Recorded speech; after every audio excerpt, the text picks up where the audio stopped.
ধরো তো। বাবা পেয়ারা পেড়ে নিয়ে এসে গাছ থেকে। পেয়ারা কিন্তু অনেক বড় হয়েছে আগের থেকে। এই শক্ত শক্ত পেয়ারাগুলো খেতে ভালো লাগে। নমস্কার বন্ধুরা, শুভ দীপাবলি সবাইকে। দীপাবলি কেমন কাটলো সবার অবশ্যই কমেন্ট করে জানাবেন। এই জন্যই বলছি, যেহেতু এই ভিডিওটা যখন আপলোড হবে ততক্ষণে কালী পূজা শেষ, মানে একদিন তো লেট হবেই। সেই জন্য বললাম দীপাবলি কেমন কাটলো। হচ্ছে কালী পুজোর দিন। তো কালী পুজোর দিন গ্রামের দিকে আমাদের সাধারণত কিন্তু কলকাতার মতো ওরকম হাইফাই পূজা হয় না। তো যেটুকু আমরা কালী পূজাতে বাড়িতে আনন্দ করি, বাজি পোড়ানো থেকে শুরু করে সব কিছু। তো কালী পূজার দিন তো নিরামিষ খেতে হয়। আর এবছর তো পড়েছে মনে হয় 2 দিন অমাবস্যা, মানে আজকের বিকাল থেকে কালকের বিকাল পর্যন্ত মনে হচ্ছে। তা আমার নিরামিষটা অনেকটা লেগে গেছে অমাবস্যা। যাই হোক, মোটামুটি 2 দিন নিরামিষ খেতে হবে। আর দুপুরবেলা তো রান্না হচ্ছে, কণিকায় ধারে কাটছে আপনার উচ্ছে আলু ভাজা। এখানে কাটা হয়ে গেছে, যে ওটা ভাজা হবে। আর এদিকে আলু কাটছে। আর এই ছোটো সাইজের সয়াবিনটা নিয়ে এসেছি, ছোটো ছোটো সাইজ। এই সয়াবিনটা দিয়ে হবে সয়াবিন আলুর একটা তরকারি। ওটা আমরা রাত্রিবেলা এবছর লুচি খাবো না, প্ল্যান করেছি পরোটা খাবো। পরোটা দিয়ে এই তরকারিটা হবে। তো দেখতে থাকুন সম্পূর্ণ ব্লগটা। এদিকে দেখুন, বাবা পেয়ারা পেড়ে নিয়ে এসে গাছ থেকে। পেয়ারা কিন্তু অনেক বড় হয়েছে আগের থেকে। এই শক্ত শক্ত পেয়ারাগুলো খেতে ভালো লাগে। ব্যাগে কী খুঁজছো তুমি? এর মধ্যে কি আছে? কি দেখছো? নোংরা? থাক থাক, ছেড়ে দাও। আবার ওঠো, আবার ওঠো, ওঠো ওঠো ওঠো ওঠো। ধীমান আবার উঠতে শিখেছে, আবার একটু একটু হাঁটতেও শিখেছে। ধুয়ে খেতে হবে, ধুয়ে খেতে হবে। দাও দাও। পেয়ারাগুলো এবারে কাটবো, বিট লবণ দিয়ে একটু মাখিয়ে খাওয়া হবে। মুরগিতে ডিম পেড়েছে দেখুন, ছোট্ট কাচের গুলির মতো। মনে হয় দেশি মুরগির ডিম তো। আর প্রথমবার পারছে, মানে আজকের দেখে আরেকবার দেখাও তো ডিমটা। খুব ছোট, মানে সেই কোয়েল মুরগির ডিমের মতন কিছুটা দেখতে। যাই হোক, ওটা ধীমানেরই হবে। ধীমান এখন মুরগির ডিম খায়। আজ 2-3 দিন আবার হাঁসেও ডিম পারছে। আর ওই দিকে আমাদের ওই হাঁসের ঘরটা রেডি হচ্ছে, যেহেতু কিছু মুরগির বাচ্চা দিয়েছে এনজিও থেকে, ওই জন্য ঘরটা রেডি হচ্ছে। 40টা বাচ্চা দিয়েছে আর 2 বস্তা ম্যাশ। এই যে দেখছেন, এই যে 2 বস্তা খাবার দিয়েছে বড় বড়। এই খাবারে মুরগি বেশিরভাগই বড় হয়ে যাবে, খাবার খুব একটা কেনা লাগবে না। পেয়ারাগুলো একটা একটা করে ধুয়ে নিই। বিট লবণ দিয়ে পেয়ারা মাখা হচ্ছে, লঙ্কার গুঁড়ো আছে। আরে কাঁচা সয়াবিন খেয়ে ফেলছে, আজব পাবলিক সব। আপনারা কেউ কাঁচা সয়াবিন খান নাকি? কই ধীমান কই? এ দেখুন, উঠে গেছে সিঁড়িতে। একটু চোখের আড়াল হয়েছে, 5-6 ধাপ সিঁড়িতে উঠে গেছে। এই ছোট হাঁড়িটাই করে পেয়ারাটা মাখাবো। আমাদের তিথি আর তিথির মা কিন্তু কাঁচা সয়াবিন খায়।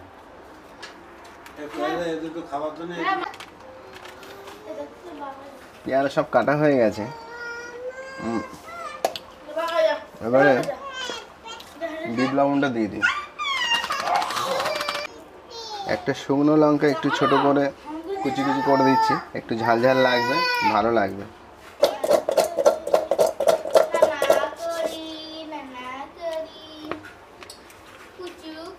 কোথায় আসছো তুমি? ঝাল দেওয়া আছে।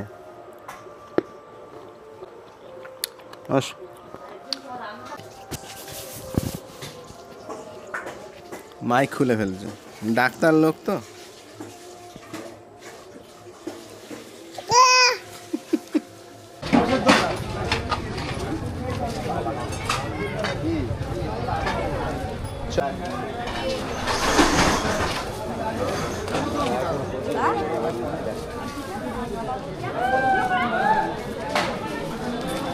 হ্যালো, কি করছো তুমি? এই লাইট জ্বলছে? হুম, ভিডিও করছো? কি করছো? তো বেরিয়ে পড়েছি দোকান থেকে। এখন যাব হচ্ছে মিষ্টির দোকানে, কেন রাত্রে পরোটা খাওয়ার প্ল্যান ছিল।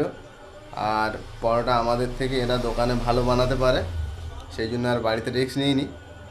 তো পরোটাটা মনে হয় আমাকে গেলে তারপরে বানাবে, কেননা দোকানে ভিড় আছে। আমাকে বলছিল, আমি ফোন করেছিলাম, তো ওই জন্য একটু তাড়াতাড়ি বেরিয়েছি। ওখানে গিয়ে হয়তো অপেক্ষা করতে হবে আরও। তো চলুন এখন মিষ্টির দোকানে গিয়ে দেখি। হ্যাঁ, যা ভেবেছিলাম তার থেকে একটু আগে হচ্ছে। এই হচ্ছে কিন্তু আমাদের সেই ময়রা, আমাদের জামাই। এই জামাইয়ের হাতের পরোটা কিন্তু বিখ্যাত।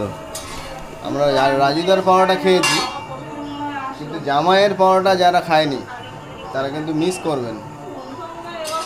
আমরা গ্রামে থাকি, কিন্তু জামাইয়ের পরোটার একটা নাম আছে আমাদের এলাকায়।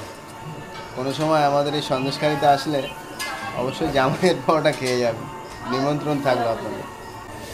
এটা কার হয়েছে জামাই? ও, আমার এই একটা হয়ে গেছে। এক একটা 300 গ্রাম, হাতের আন্দাজ আছে। এই হচ্ছে পেটাই পরোটা। এই জামাই দেখুন পিটছে, দেখুন পরোটা। এক্ষুনি বাড়িতে ফিরলাম পরোটা নিয়ে। আর তিথি বাজি এখনও পোড়ায়নি, আমার জন্য অপেক্ষা করছে। আমি দোকান থেকে আসবো, তারপরে বাজি পোড়ানো হবে। তুমিও বাজি পোড়াওনি? মানে এই মাইকটাকে নিয়ে দেখুন, সকালবেলা মাইক ফাইক ছিঁড়ে তুলে নিয়েছে সব। ওটা মাইক পাপা? হ্যাঁ, ছেড়ে দাও, ওটা ছেড়ে দাও বাবা। চলো চলো, আমরা বাজি পোড়াতে হবো। এই যে যা যা যা যা যা, ধরো তো। এ কারা রে?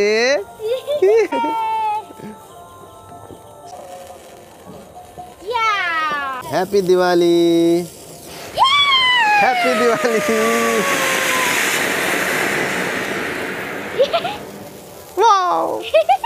আরেকটা আরেকটা আরেকটা। আহা,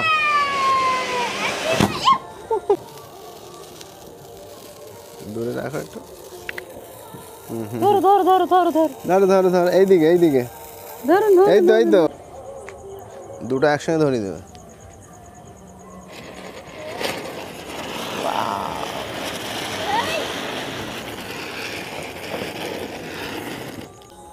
চটপটি।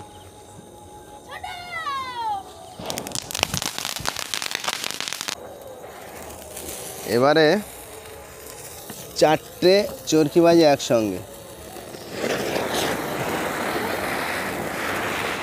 মোটামুটি কিছুক্ষণ বাজি পুড়িয়ে নিলাম।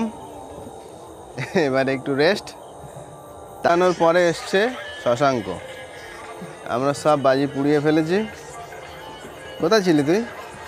এই তো ভেলাটা ধরানো হবে। হ্যাঁ, ধরানো হবে। চো চো চো চো চো। তো আরেকটা জিনিস আপনাদেরকে দেখাবো। যেমন, তো শশাঙ্করা একটা ভেলার উপরে সাজিয়েছে, ওই সব বুড়ির ঘর বানিয়েছে, তো সেইটা এখন জ্বালাবে। এটা জলের বুলি যা, কিচ্ছু হবে না। এই হচ্ছে আমাদের সেই বুড়ির ঘর। এই যে এটা কলার ভেলা দিয়ে তৈরি করা হয়েছে, দেখছেন কলা গাছ। আর কলা গাছের উপরে এইসব খড় এবং কলা গাছের যে শুকনো পাতা হয় সেইগুলো দেয়া হয়েছে। দিয়ে এদিকে খাল আছে, এটা আমাদের খাল, পাশের বড় খাল। এই খালে একে ভাসিয়ে দেওয়া হবে আগুন ধরিয়ে। এইটা আমরা ছোটোবেলায় অনেক করতাম। শশাঙ্করা এটা তৈরি করেছে সব, কাল পরশু বানিয়েছে। আর আমি আসার পরে ওরা অপেক্ষা করছিল। আমি বলেছিলাম যে আমি আসব, যদি আমার জন্য অপেক্ষা করিস তাহলে আমি একটু ভিডিও করতে পারবো। তো ওরা রেখেছিল। তো একসঙ্গে এবারে এটাকে জ্বালানো হবে। চলুন, সঞ্জু আসছে, সঞ্জু আসলে তারপর একসঙ্গে এটাকে আমরা সবাই মিলে আনন্দ করে আগুন ধরিয়ে দেবো।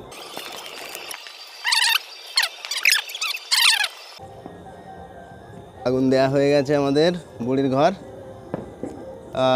চলে যাচ্ছে, ঠিক আছে।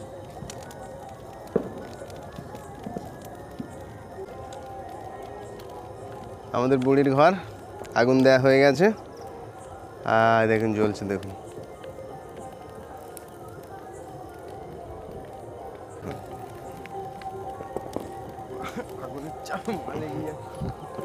তিতিসর এই কারা পরোটা খাচ্ছে রে? ধীমান আর ওর মা এধারে ঘরে বসে বসে পরোটা খাচ্ছে, দেখো। হ্যাঁ, এবারে আমাদেরও খিদে পেয়েছে। তিথি, পরোটা বেড়ে ফেলো থালায়। আমরা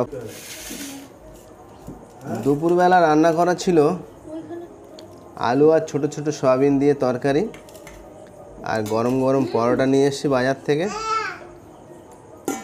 চলুন, দীপাবলির রাত্রে নিরামিষ খাবার এই পরোটা আর তরকারিটা খেয়ে নিই। ধীমান আর ওর মা তো আগে খেয়ে নিয়েছে, খাচ্ছে এখনও। তো সেখান থেকে এসে এই খেতে বসে গেলাম। তবে একটা কথা, এই যে পরোটাটা, তো আজকের সারাদিনের ব্লগটা মোটামুটি আপনাদের সঙ্গে শেয়ার করার চেষ্টা করলাম যে কালী পূজায় আমরা গ্রামের মানুষরা কীভাবে কালী পূজাটা আনন্দ করি, তার একটা ছোট্ট ক্লিপ আপনাদেরকে দেখালাম। সবাইকে শুভরাত্রি। কালী পূজায় অনেক আনন্দ করুন, ভালো খাওয়া দাওয়া করুন, সবার কালী পূজা ভালো কাটুক। আজকে ভিডিওটা আর বেশি বড় করব না। টাটা, সবাই ভালো থাকুন।